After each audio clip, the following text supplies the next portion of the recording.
got Hellcat. Them Hellcat. Have you ever driven through a busy downtown area and said to yourself, wow, I could totally get away from the police here? Yeah, me neither. Welcome to Atlanta, where the players play.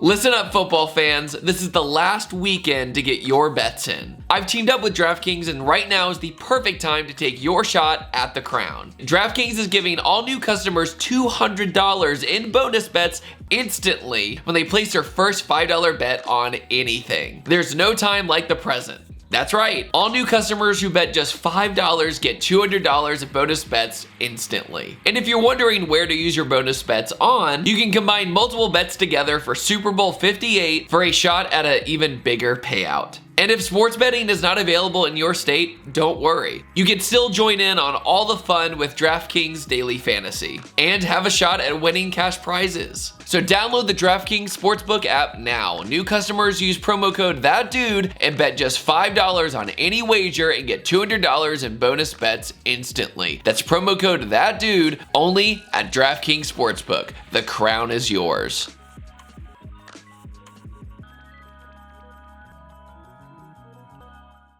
So I have a huge fascination with police chases. Essentially, when somebody gets lit up by a trooper, they look in the rearview mirror and they go, I can take him in the entire state that I live in, and they decide to go for it.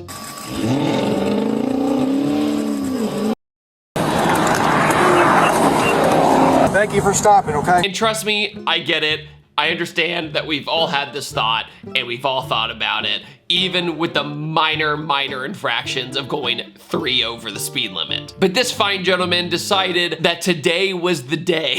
Atlanta, Georgia, 1 a.m. Okay, so it's 1 a.m. in Atlanta. Traffic naturally in Atlanta is almost always terrible, except this late at night, but even still, there's cars on the road. Credit to the State Boys YouTube channel. They have the dash cam of the video we're gonna be talking about today. The reason this police chase especially got my attention was because of one thing that was said at the very end, which we will get to. So Atlanta right now has a big takeover problem, which also translates to reckless driving, obviously. So it's not like other states where they don't have like a no pursuit law or anything like that. If GSP sees you, they're coming to get you. So basically, rule number 1, this guy already screwed up. 2, they do not care about doing damage to your car whatsoever if you're doing something stupid or endangering other people. They're going to hit your car. And what's really interesting is that for some reason, people instinctively, when they run from the police, tend to turn right. They rarely take lefts. My fun theory with absolutely no scientific backing is maybe since we've been taught that turning right on red is okay, even at stop signs, maybe that's why we do that. But this plays out huge in this police chase. But this goes to such an extreme that this BMW basically takes a Mario Kart circuit over and over again to the right. He just keeps going around the city in the same exact direction. This man thinks he's got the golden Mario Kart star, just going and weaving through traffic. If you aren't familiar with Atlanta, there's kind of the downtown area. It's kind of split off with the main artery of I-85, I-75, that kind of stuff. But you can loop around over and over again, essentially, if you were to get stuck in traffic or if you're just lost.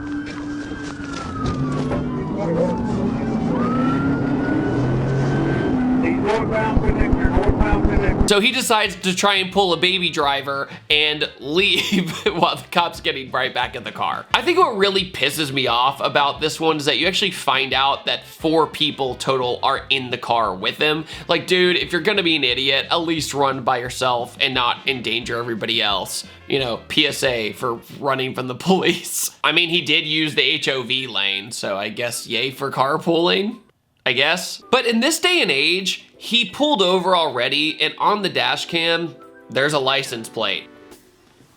Case closed, right? Well, Smooth Brain decided to run away and not make this happen either. Another thing I found incredibly weird about this police chase is that he just stuck to downtown. He doesn't try to go into suburbs. He doesn't try to get away, you know, keep going north or south. It's a lot more wide open if you go either direction in Atlanta. But instead, he just tries to zigzag through downtown Atlanta, which has bumpy roads. It is really crowded. It's literally the worst place you could ever try to run from the police. It's definitely up there. Not to mention endangering everybody on the sidewalks too. Yeah, that's the one thing that always made me laugh about the movie Baby Driver is he's running from the police in downtown Atlanta, when in reality, he'd just be stuck in traffic. If you guys have not seen how bad the traffic is here, you might have heard of the snowpocalypse. Some people spent the night in supermarkets. By dawn, nothing had changed. Traffic was frozen on all 3 of Atlanta's major highways. In 2014, there was like this much snow and the entire city freaked out.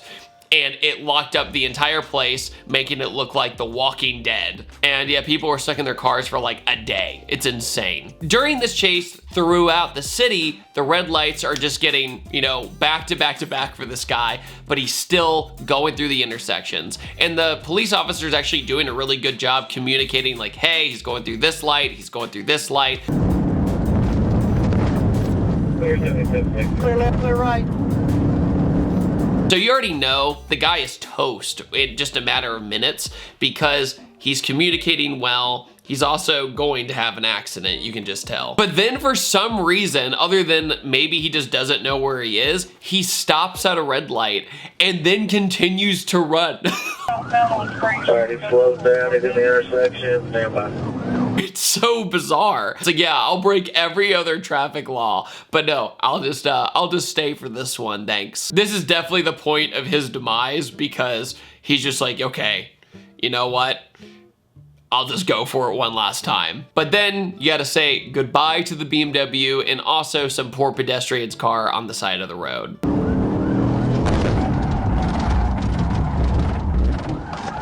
But this is what I call the double tap. He does a good pit, but unfortunately it hits an Escalade, which insurance thankfully will cover even though it sucks. That definitely would have hurt if you were in the Escalade. The impact was pretty hard. But then they do the double tap and just for safe measure, hit him again. They're like, you are not leaving. There's no shape or form that this goes in your favor. 10-15 until the other car, standby. I think the most beautiful poetic justice is that he gets pit maneuvered right in front of a lawyer's office. A cop says, check on the engine, make sure it's not still running so he can't run anymore. And the woman in the back seat's actually pretty calm. I'm pretty impressed. She's just like, yeah, another day in Atlanta. But the door that was pitted caused the door to get stuck and a bunch of cops just have to drag him out. And you just hear one cop who's so over it go, f***ing idiots, man.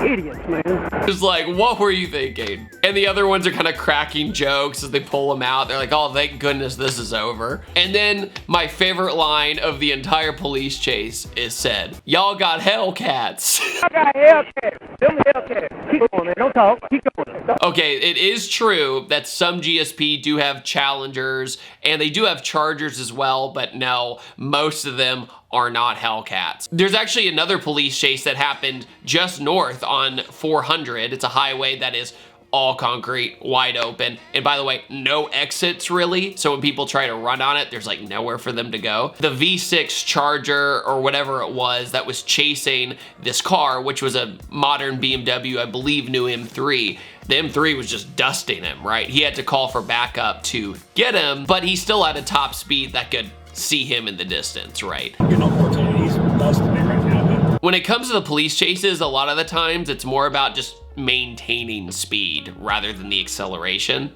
At least that's what it seems like. But after the Hellcat line is said, the cop's like, just don't talk anymore. We don't want to hear you. So lesson learned, maybe not try to flee the police in a downtown area, especially the biggest city in the south of the United States. Yeah, not a good look. So what did you guys think about this video? Put down in the comment section below and hit that like button. It really helps me in the YouTube algorithm. I just thought it would be fun to break down another police chase after we looked at the one where the Mustang got spun out 3 times. and made it very frustrating for the cops. So if you want to see that, card up here. And on that note, I'm David. Thanks for stopping by at That Dude in Blue, and I'll see you guys next time. Take it easy. Have a wonderful day. Goodbye.